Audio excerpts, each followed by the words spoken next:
Good afternoon from Madrid. First of all, I would like to thank the invitation of Professor Ibrahim El and the Tourism Institute. I could prefer to share my presentation with you on streaming, but due to an unexpected trip, I did tape my presentation on a video. Anyway, I sent my PDF to the organization. I'm going to speak about the greener tourism post-COVID trends. Uh, let me start by pointing out the dilemma: nature, culture, and tourism. And we have a big, let's say, uh, dilemma again about what is the priority: profits or conservation. From my point of view, should be both. We have to preserve our resources in order to have profits. Otherwise, we won't have anything. Tourist business or nature and culture conservation. Do we have to choose really? I don't think so. As I said just 1 minute ago, we have to combine both things. How to preserve in order to be competitive and, of course, sustainable. But we come into another, let's say, idea. Sustainable tourism management means success. And this is what we want, to be successful. Then let me point out, how has sustainable tourism become so relevant during these years, and especially these 2 years of pandemic? It's because of pandemic? I'm not sure. Well, maybe I'm sure, but I disagree with this, let's say, idea.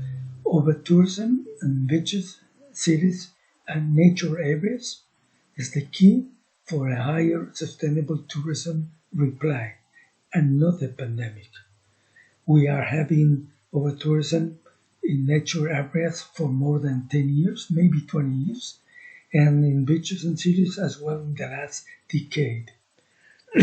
This is really the main cause that creates this need to be sustainable, to be different, to have a change.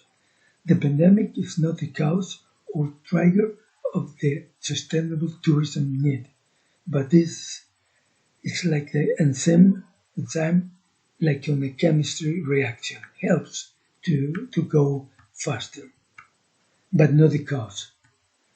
Sustainable destinations become a marketing claim. This is good, and this is really negative. You can see in the last international tourism fairs, like Fitur, the World Travel Market, the ITB of Berlin, during the last 3 years. It was incredible.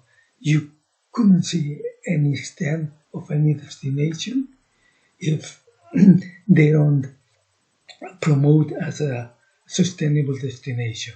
It's incredible. So I repeat, this is a good news, but it's also a negative, because if something is fashion, we have a problem. And not only the public sector, but the private one as well. The 21 WTTC Cancun Summit on Tourist Recovery pointed out a tourist sustainability for tourist companies, tourism governance that is very related to the previous one, and another one is the increase of the women role.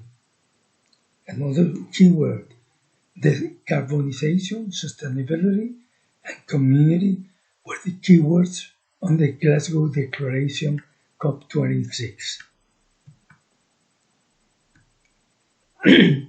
Demand is looking for sustainable hotels, accommodation, destination, or for benefits coming from a sustainable tourism management. What do you think? Well, I'm sure that really What demand is looking for is for, let's say, the benefits to be sustainable, but not to be sustainable because to be sustainable. Sustainable tourism, either hotels, destination, or products, is very difficult to be understood and it's confusing for most of the tourist demand. When you use words that everybody can use the same way, then you are really confusing most of the people. It's more important what demand perceives rather than what supply is doing. And this is something that you have to take into account because it's really very relevant. Few customers will buy sustainable accommodations or destination by the ways they want to perceive and feel, and let's say an emotional part, they are doing well and properly. And at the same time, they are obtaining well-being, health, protecting nature and wildlife, as well as generating positive social impact. This is what the people, the demand, the clients, or the tourists really want to feel like.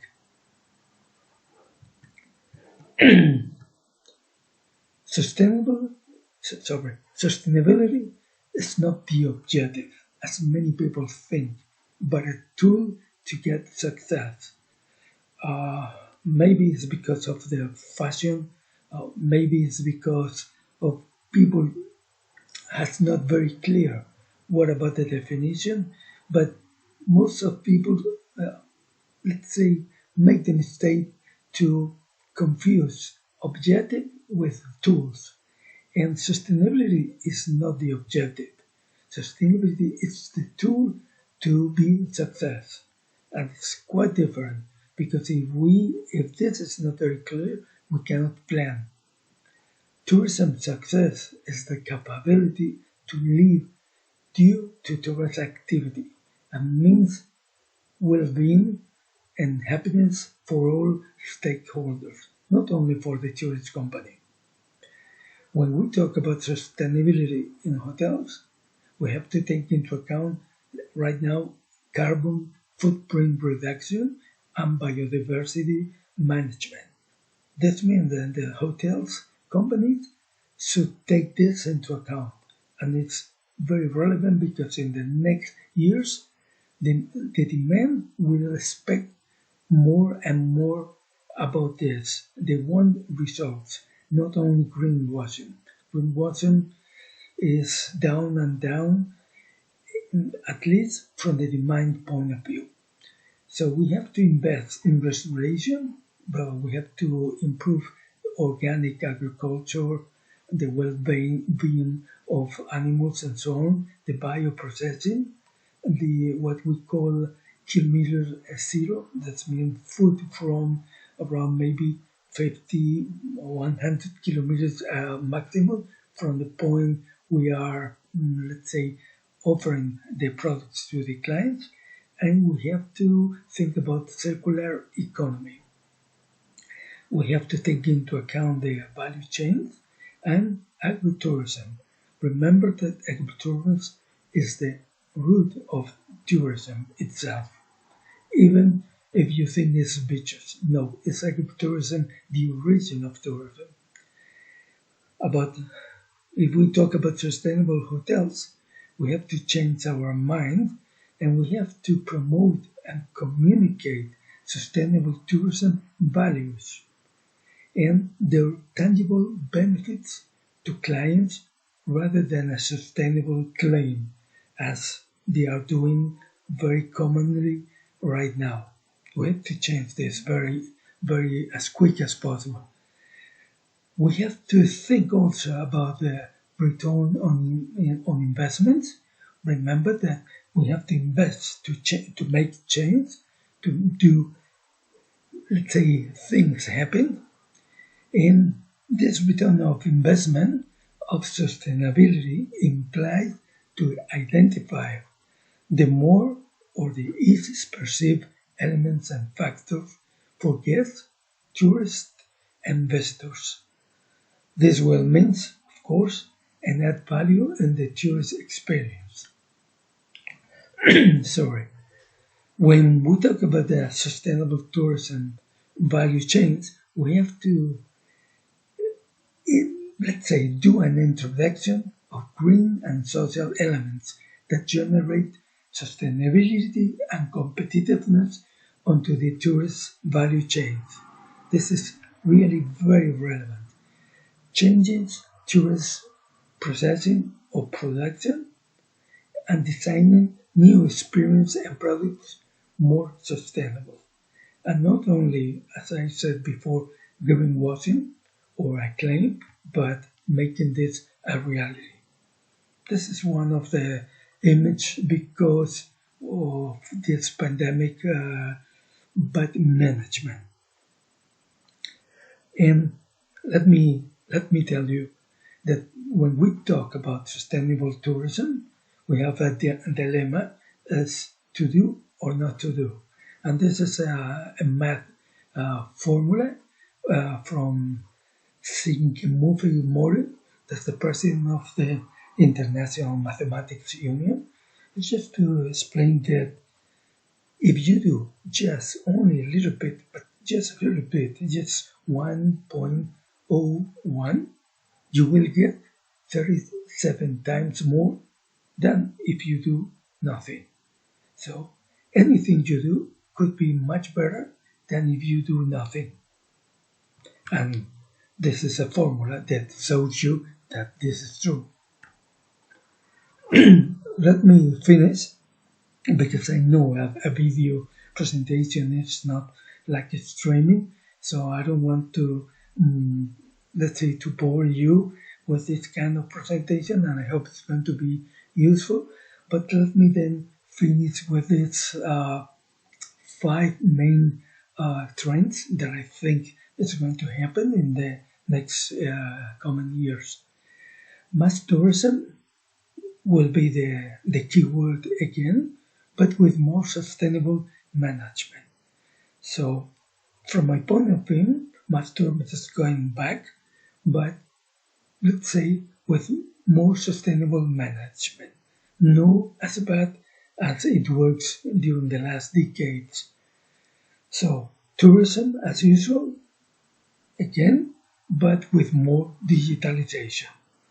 As you know, this trend is happening, let's say, for the last maybe 5 years, and it's going to be more and more.